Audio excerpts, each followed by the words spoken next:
Right, we're live, everybody, and I can see the numbers rushing up, everybody piling in to meet our amazing guest. This is the first of our celebrity webinars at NCO for NCO Online 2021.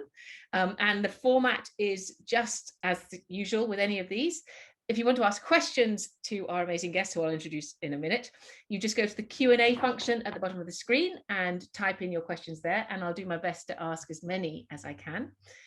And then in the middle of the session, I'm going to do a screen share and show everybody what you've all been up to in all your sectionals and other activities we've been doing.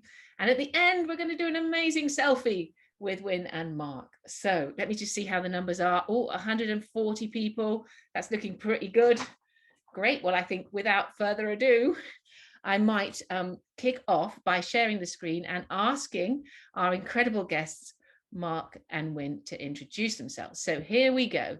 This is the webinar, Go Compare, the world of opera and Barmy composers with Mark and Wynne Evans. Fantastic. Thank you so much, both of you, for joining us. You're very welcome. Welcome. So, who is this? That's me when I stepped into the world of pantomime, from opera to panto. So you're the one on the right. Well, it could be either. I forget, actually. No, you're right. I'm in the glorious red. And what character were you playing there, Mark? I'm the Emperor Ming, and there's Widow Twanky is trying to get my money off me. Ah, I see. Was that a singing role or an acting role, or what was that? A little bit of singing. We did a number from Hairspray, and yes, there was some of my Wynne calls it cheese acting that I'm known for in my pantomime world and beyond. What I should tell you is that these guys are brothers, which I've omitted to say, and have grown up obviously together. And we're going to find out lots of secrets about them as we go through. So, what were you doing in these, Mark? So on the right-hand side, it was my first role is Papageno. That's the one is with Opera North, and on the other side is with CBSO Tosca. I was Sharone. Wow. Amazing, looking very serious. And what about this? What were you doing here? Well, I think one of the jobs Wynne and I've enjoyed the most over the years, singing before the rugby. So that was at the Park of Scarlet, singing before one of the Scarlet Games. Just when my album had come out, so we were promoting the album and singing at the rugby there. So yeah, great. Amazing. Always proud to do that, being a Welshman, obviously. Fantastic. And on to Wynne. Tell us about you, Wynne. Hello, everybody. I'm Wynne. You will know me for something else, but this is me on stage singing away there. I think that, I can't remember, that might be in Aberglasney in a garden in Wales for an outdoor concert. Yeah. And what about this? You have another life. I have another life. So I was an opera singer for 20 years, worked with lots of companies up and down the UK, and then I became a radio presenter. So I present the morning show on Radio Wales now every day, 11 till 2. So yeah, that's what I do in my other life in the daytime when I'm not singing. And? Yeah, and then I do this as well. So I am the not very annoying bloke with a curly moustache who sings NCO. Fantastic. And here, that must have been, what was that? Yeah, but this was an advert I made. This was the first 1.5 minute advert on television, and it was filmed in Prague. That is the Prague Symphony Orchestra behind. And it was for an advert called Comeback when I hadn't been in a couple of ads. And so they decided to get me back, and we filmed it in this. It was really freezing, actually, in an ice hockey stadium in the Czech Republic.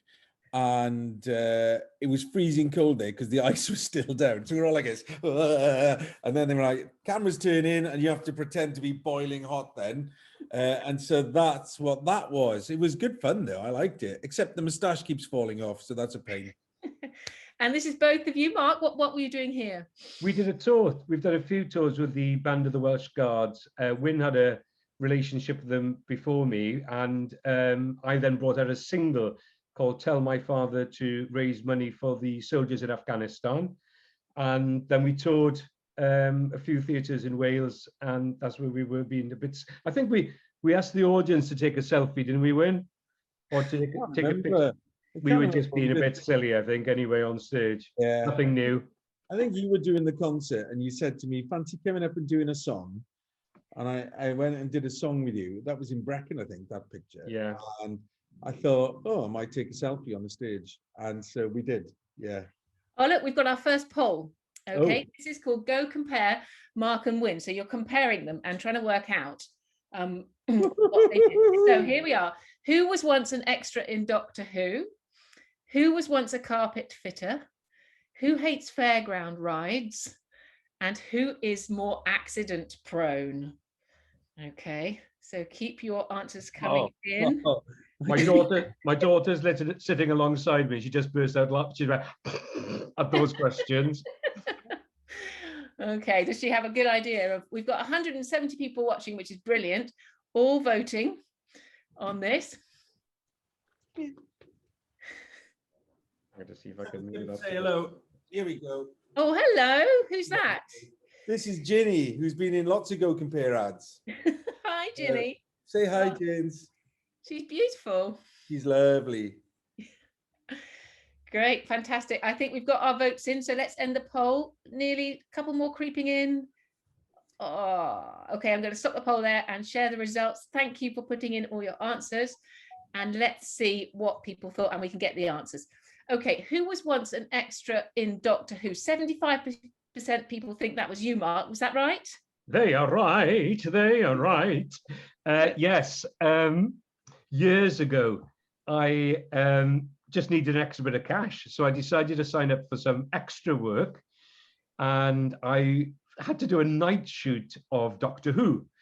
And I thought it was going to be slightly glamorous. If I'm honest, it was horrendous. So I went to this hotel and I had to arrive in a suit, and I stood at the back, and they brought me forward, and the roulette table, we were in like a casino kind of feel.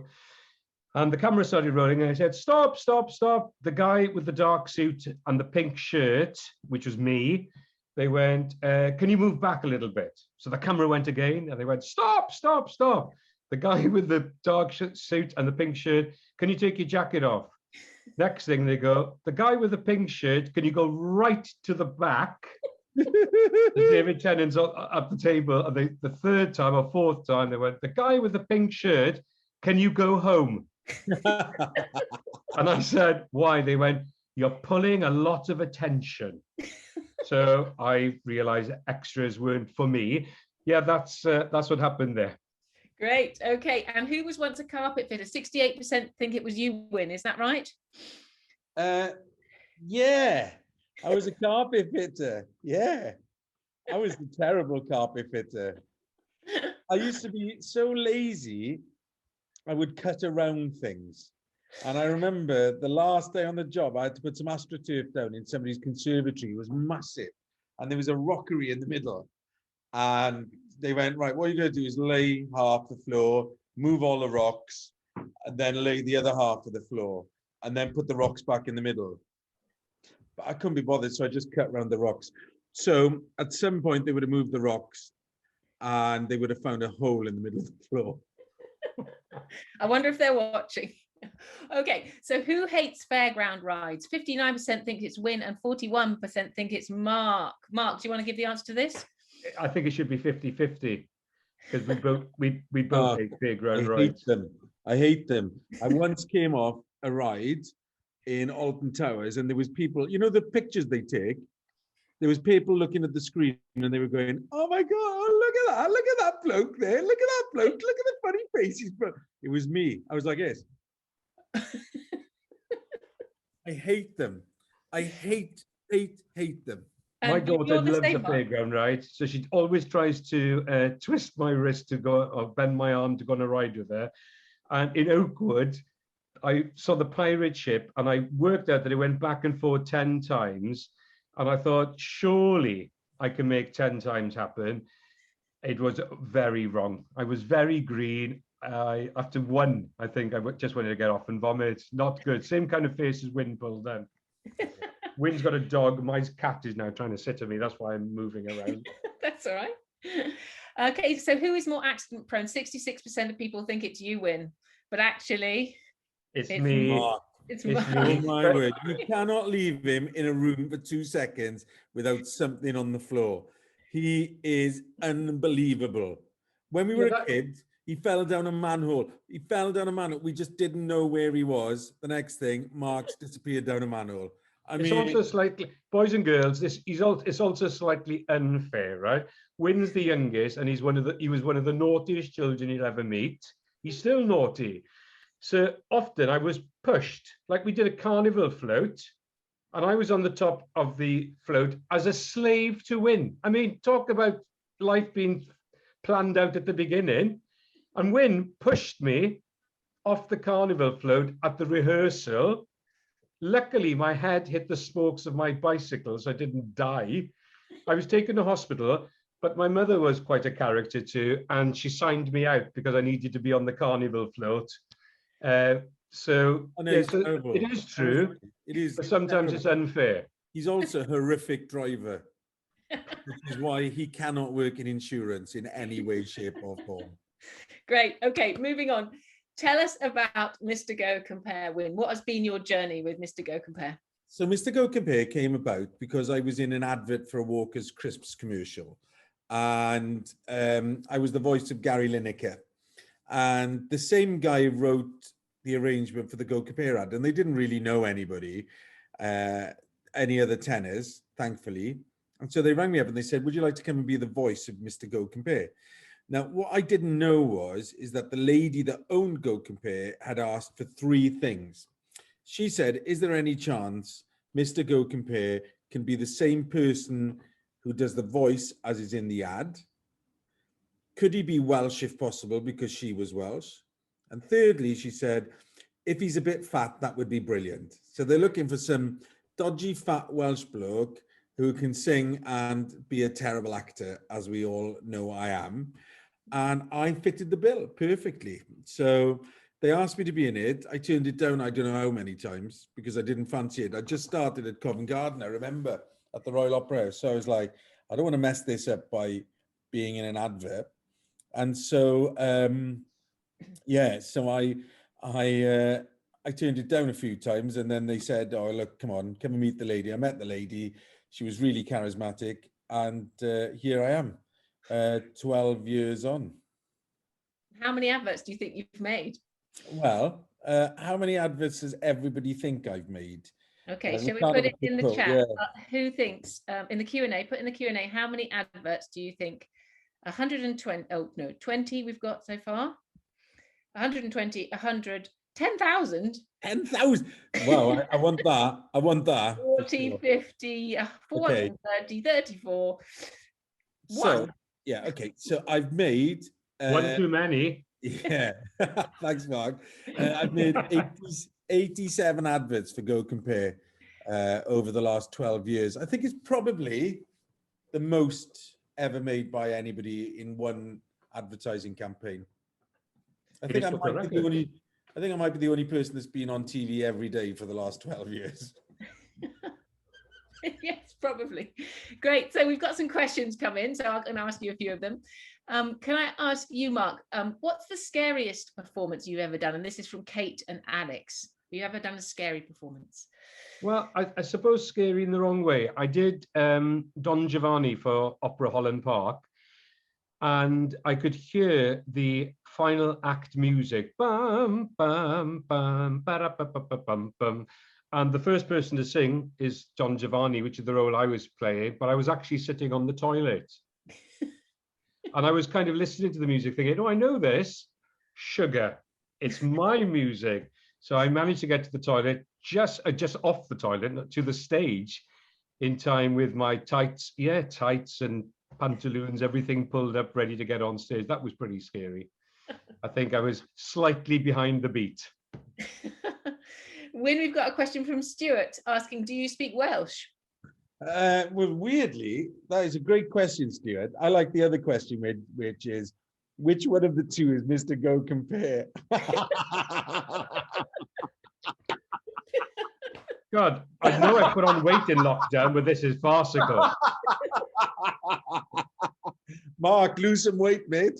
Where are the questions? Where are you reading this? What was the question again now? Do you Hold on speak there. Welsh? Do you speak Welsh? I learned to speak Welsh at the age of 40. So yes, I do speak Welsh now, but I only learned when I was 40. Do you speak, Mark? Not really, little tiny bit. But I know I wish I did, but no. Could you give us some Welsh, Wynne? Shwmae, ti'n iawn? Beth ti'n gwneud heddi? What have you done today?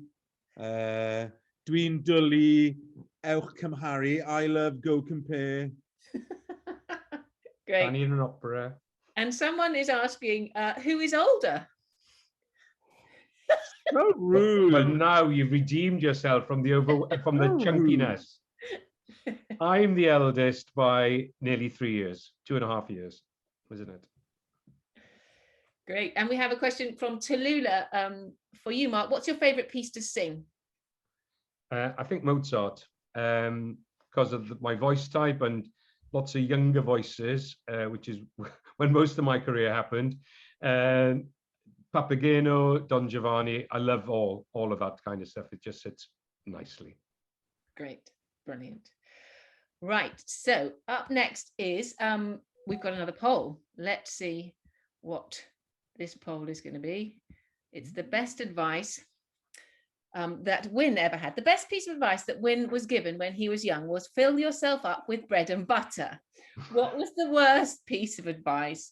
Fill yourself up with bread and butter, or pasta tastes better with lots of chili sauce, and that was his brother's advice, or cheese and jam are great in sandwiches together. Okay, let's see what people think about Wynne's advice. Rocketing up. I love that. Sneaking into the lead is his brother's advice about chili sauce on pasta.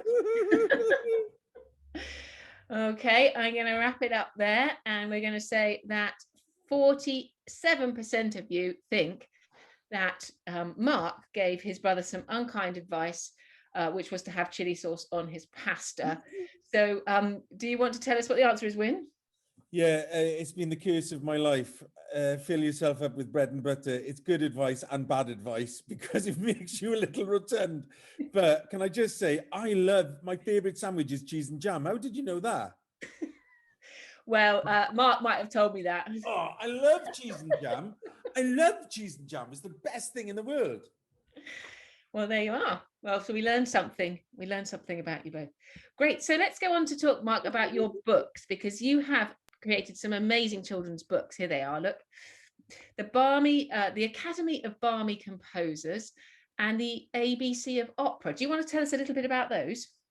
Yeah. So 5 years ago, I've got a festival in Sark, in one of the Channel Islands, and I was asked, could I do something for the children of the islands? There's only 300 on the whole island, 32 of them being children. So I decided to create a workshop that was different, a kind of horrible histories.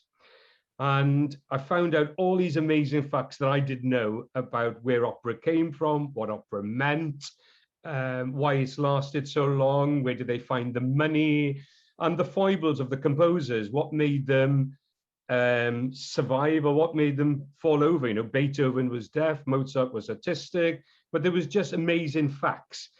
And by putting those facts together, I was given a 4-book deal, but not just to write the facts down, to create a children's book where we could have an adventure for 2 children, and hopefully other children would join them. So there's 2 children called Jack and Megan who leave their small Welsh village, and the village is called Pont Gorffennol, Bridge to the Past.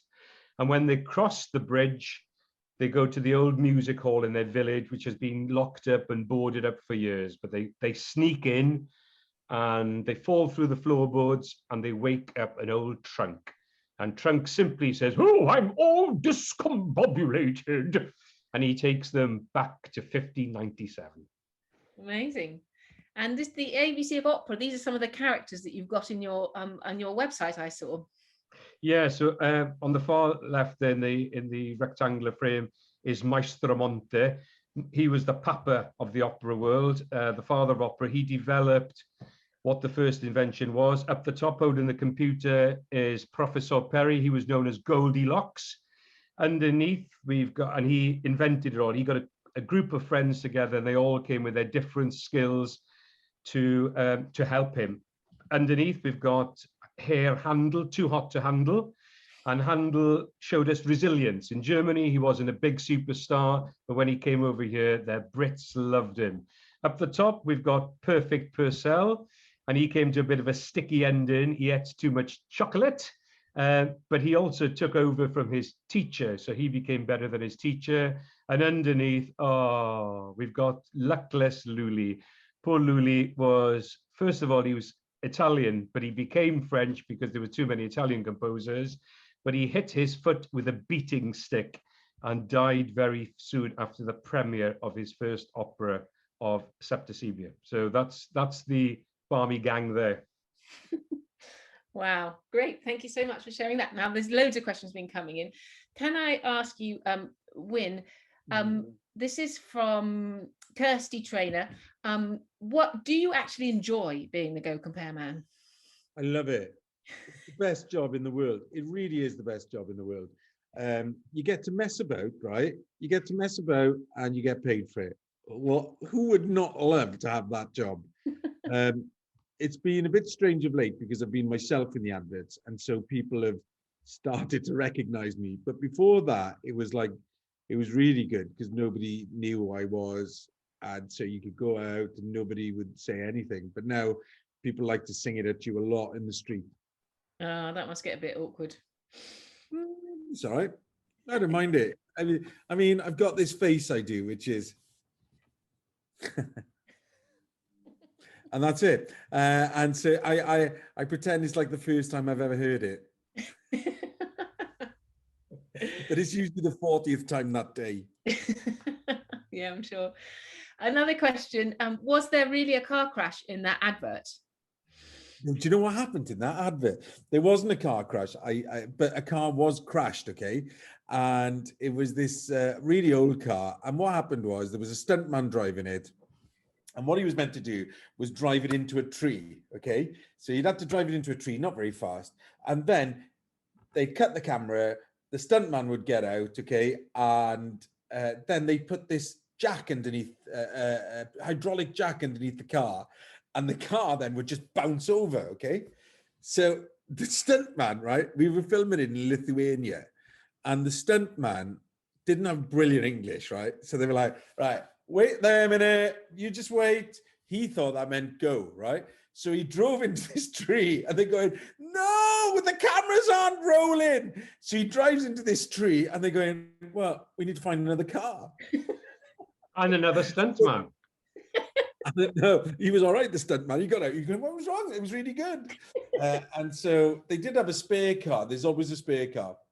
But also in that advert, right, was a deer. I don't know if you remember this. Not in that advert, in that series of adverts, there was a deer. And so we were in Lithuania, and the deers in Lithuania don't look like the deers here.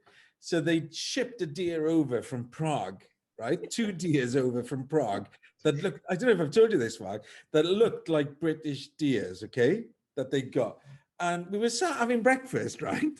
And the deer was, the deer came to breakfast. Yeah, the deer was there, right, next to me at breakfast, tied to a stake in the floor, right? Right, tied to the floor. And I thought, it's that deer eating the rope, right? And the next thing, we were in the middle of nowhere, this deer ate through the rope and just hopped off into the Lithuanian countryside. And then we never saw him again. I don't know what happened to him. We lost a deer. Oh dear. Oh dear. Yeah. So Mark, we've got a question from you. Did Purcell start the Purcell school? Do you know? Because my grandma used to work there. That's from Elite. Oh, I would say no, but named after him, obviously, because he had such an influence with all his music and overall all the work that he did that, yeah, definitely named after him. But no, of all my research, it's not that he didn't start a school. Yeah. And who is your favorite character in the Barmy gang? Kirsty's asking. Well, I'm a big fan of. I was sitting here. I can't wait to put things on. There he goes. Oh, There no. we are. I'm a big fan of Goldilocks, Professor Perry, because he is the inventor. And I thought Wynne was going to wear his moustache, so I had costumes ready, you see. And but I think in book 2 that comes that comes out this week. I do love Tortellini Rossini. I think Wynne must play this part. He loves his food, and he is the king of the dining table. I think he's a character. I'm going to say to my daughter now, Mummy, can you answer the front door? There's somebody knocking. When you're 18, nobody answers the door. Mum, there is somebody knocking the front door. Right, anyway, carry on.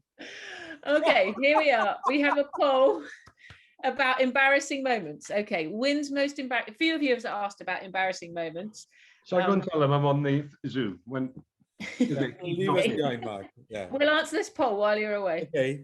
Okay, so Wynne's most embarrassing moment on stage was when a soprano next to him swallowed a fly and nearly choked, when he slipped and landed on his bottom trying to avoid a wasp in an outdoor performance of La Traviata, or when he got a moth inside his trouser leg and he sang the whole of Nessun Dorma, shaking his leg desperately, trying to get it out. Okay, let's see which is the right art. It's all going up, it's flying up now. We've got 100 and over 30, 140 people replying. Drum roll for the answer. Okay, here we go. I'm going to end the poll and share the results. Poll says that only 8% think it was a soprano who choked, and a large 57% think you got a moth in your trouser leg, Wynne. What is the answer? I'm not sure if Sophie was there for this. She might tell us, but she might not. We were in Thomas Picton School in Haverfordwest with the Welsh National Opera Orchestra, and we were doing the last act of La Boheme, right? And I thought I had a bead of sweat dripping down my forehead. And so when I sang the note, I thought, I'm just going to wipe that bead of sweat off, and so it won't get into my eye and sting. But what happened was, when I wiped the bead of sweat off my forehead, it was a fly, and it went into the soprano's mouth, and she nearly choked. The whole thing came to a standstill, and she was like going...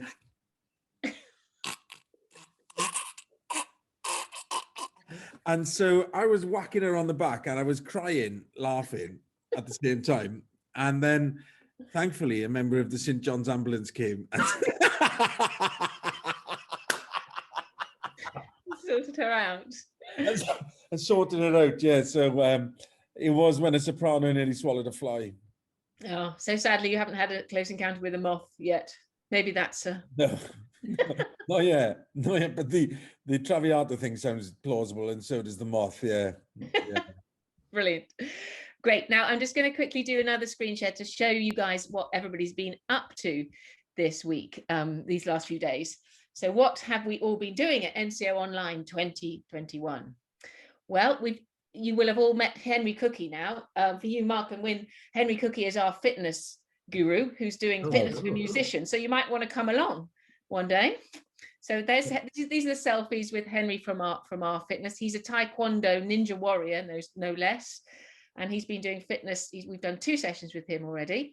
And these are some of the selfies, and we'll get some selfies like this with you guys later to share at the next webinar. So this was just yesterday that we had a webinar about core strength, and he had us all doing our crunches and stuff and put us through our paces. Okay. So what else have we been up to? We've been having some sectionals.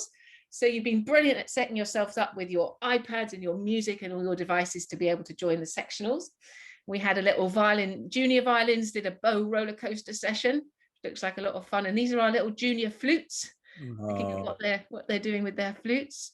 Show me your excited faces right up to the camera, junior violins again. And look at what the low brass were up to. They all had toilet rolls. I don't know what that was all about, but that looks like a lot of fun. I think it's called being a brass player. Yeah. Yeah. And some scary faces from little violins. And here we are. What skills do you need to play an ensemble? Lots of amazing lessons going on there. little violas, having a laugh with Mel. And we had our LSO project for our main orchestra this week with sectionals with members of the LSO. So there's the oboes doing their thing with Juliana, and there's Niall, who's the LSO trumpet, doing sectionals with all of you guys, and Angela Barnes, who's the amazing horn player from LSO, who was doing sectionals with all of you guys, or all of our main orchestras. Wow. And this beautiful colouring came in from Amia. If anyone wants to do colouring, it's on the website in the pick and mix. Round of applause from Wynne for that one. And the musical postcards are up, and I have to play you this. We've got just a handful coming in now. I just thought I'd show you this very special one that came in, and it's on the website if you want to have another look at it.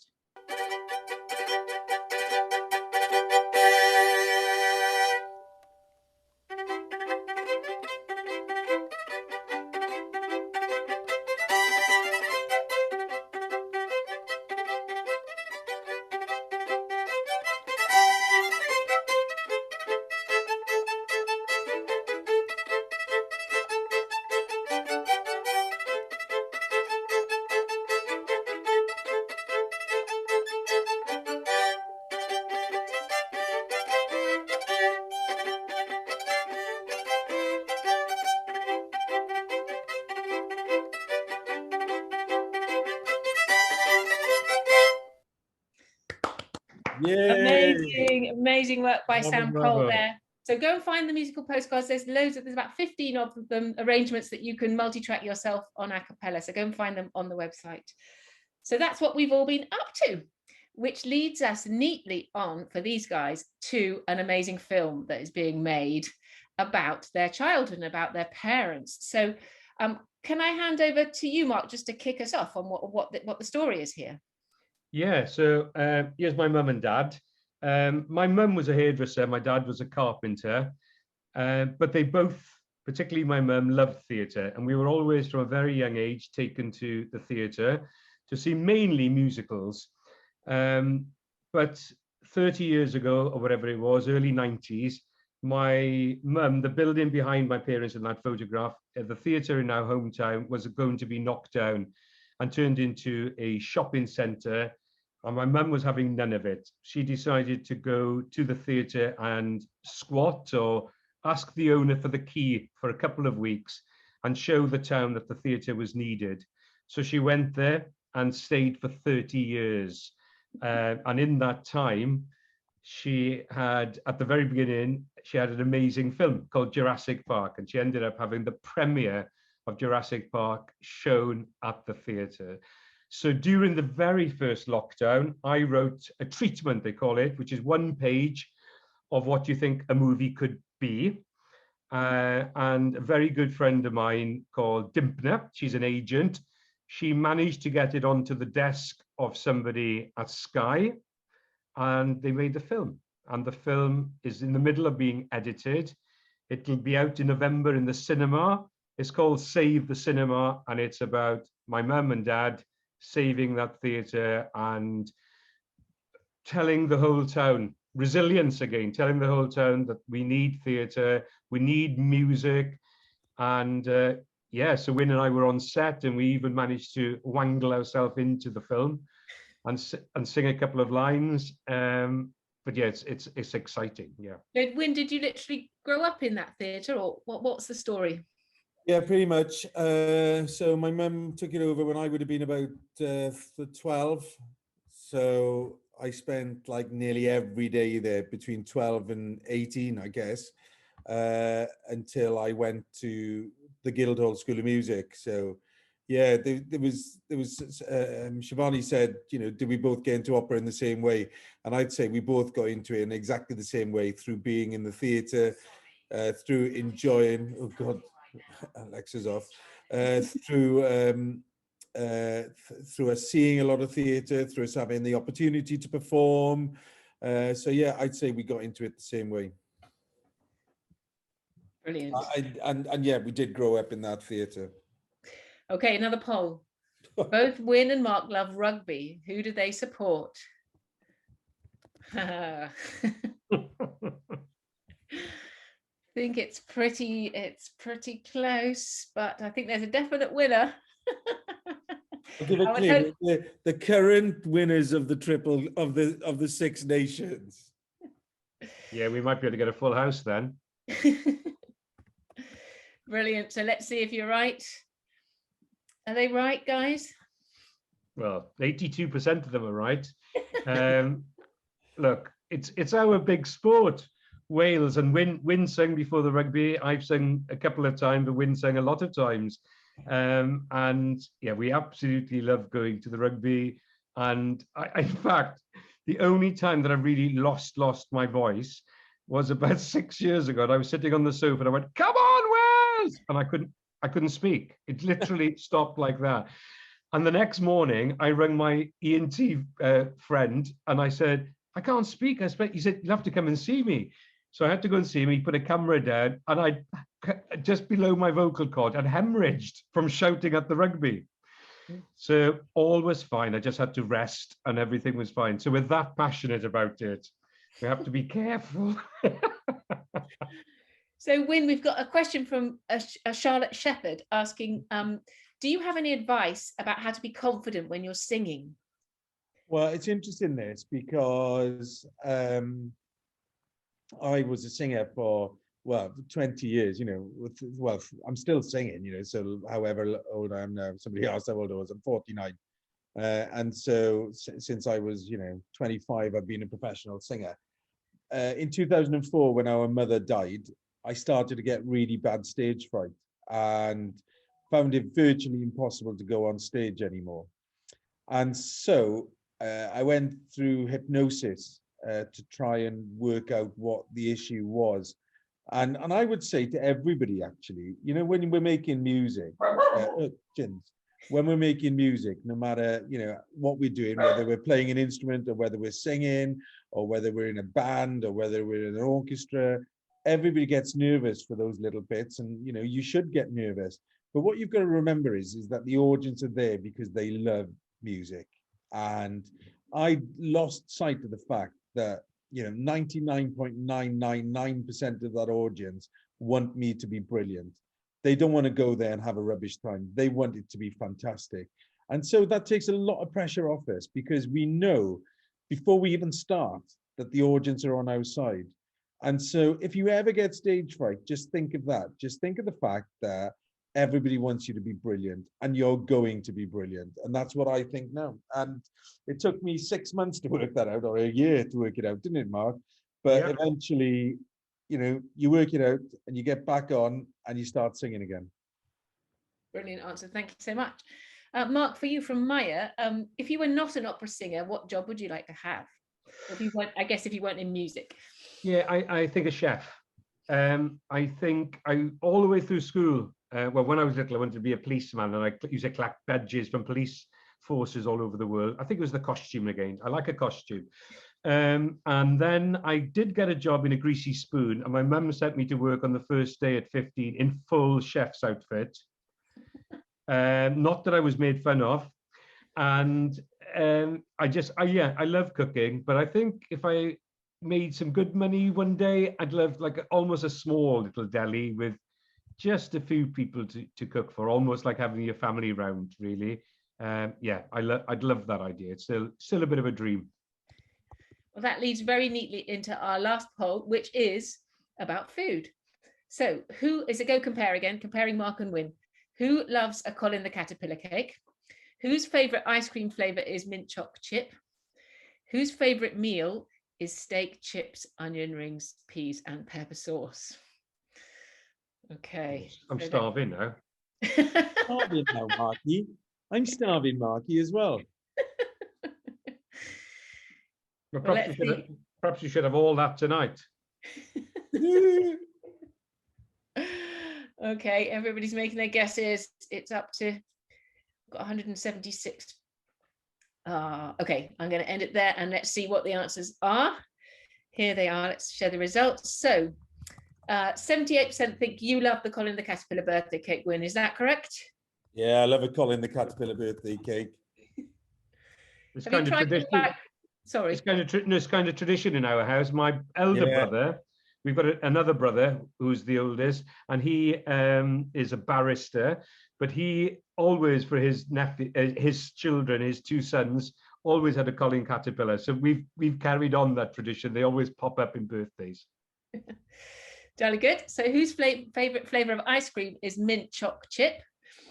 Who's owning up to that? Not me. Me. Love mint choc chip. Blech. Delicious. I'm a vanilla boy. You're a vanilla boy, are you? Yeah. And whose favorite meal is steak, chips, onion rings, peas, and pepper sauce? They've gone 76% for Wynne, but the answer is, in fact, me. I think once again, though, we both love that one. It's my mum was a half Belgium, half Belgium, and we used to have steak and chips and pepper sauce and onion rings. Yeah, and it was instilled to us from day one. I just love that. Is it yours too, Wynne? Yeah, I love it. It would be my, if I knew I was having a last meal, it would be my last meal. Is you got to have peppercorn sauce though. Yeah, makes all the That difference. is classic, Marky. Well done for putting that down. Thank you. Even if you're vegetarian, you should have that. Great, brilliant. Well, sadly, we're nearly at the end, but before we go, I just want to remind everybody about what's happening next week. So we know we've got amazing sectionals for our under 13s on Sunday coming up. And on next Thursday with Jonathan James, he's back doing, we're writing the sound. You probably don't know this, guys, but we're writing soundtracks to a Wallace and Gromit movie, A Matter of Loaf and Death, to an amazing sequence from that. And our second session with Jonathan is next Thursday, so make sure you come to that. And then next Friday there's a quiz, and it's an animal-themed dressing up quiz, so you can get your special. You might want to come to that, Mark. You might want to come along in. I bet you've got a few animal costumes, have you, lurking around? Well, it's time to sew one. Yeah, and then on the 23rd of April, we've got our next webinar like this, which is with the Wallace and Gromit team. So Jim Parkin, who makes the models of Wallace and Gromit, Julian Knott, who is the composer of Wallace and Gromit, and Jonathan James, who is our creative advisor, who's helping us make our own soundtracks. So star-studded cast coming up for our next webinar as well. So are we ready for our selfie, guys? We need to get, are you going to do something? Oh, quickly, let me just ask you, Wynne, somebody's asked, is the moustache really itchy and the wig really itchy? The moustache falls off all the time. It's a pain. The wig is quite comfortable, but it was made for my head by the people that made all the wigs for Harry Potter. And I think it costs about £7,000. Oh my goodness. Wow. And how long, somebody else has asked, how long is the moustache? It's about 25 centimeters, I think. Wow. It used to be in 2 pieces and now it's in 1 piece. And how does it actually stay on? Because glue. Glue. There's a special glue we have that is stuck there, and then it's also stuck here on my cheeks. And so, but in lockdown, made a load of ads in lockdown. My son filmed them, and I stuck it on with like sellotape. You should try that. No nails. Well, it will never come off. Try a little bit here as well. Great. I'm going to get something to be silly. Can you put your wig on, Mark, or something? Yes, I'm more than happy. Let's I feel a bit like Shirley Bassey when I put it on. Something a bit fun and silly for our opera themed. Oh, wonderful. I don't know what to have. I haven't got anything. I'll just be me. Something in the way you look. Yeah. Okay, we're going to count us down. So everybody's ready to take the pictures. I'll count us down and we'll do our silly faces. And here we go. Okay, 3, 2, 1. Brilliant. Okay, great. Really look forward. No, you haven't frozen. I think it'd be great to see as many of those as possible. If you go onto the gallery on the website, there's a Dropbox link and you can just click on and send them to us all. Or if you want to share them, if your parents are happy to share them on social media and tag us in, that's also brilliant. We love to see them anyhow we like. And maybe we can even tag you guys in and we can share them. We've had such a fantastic time with you. We love NCO. My kids were in NCO. Brilliant. Well, thank you both so much. Can't thank you enough for being with us and being our special guest today. A real treat for us all. And I'll give you a virtual round of applause from all of the kids out there, and say thank you very much. And hopefully see you again. Bye. NCO.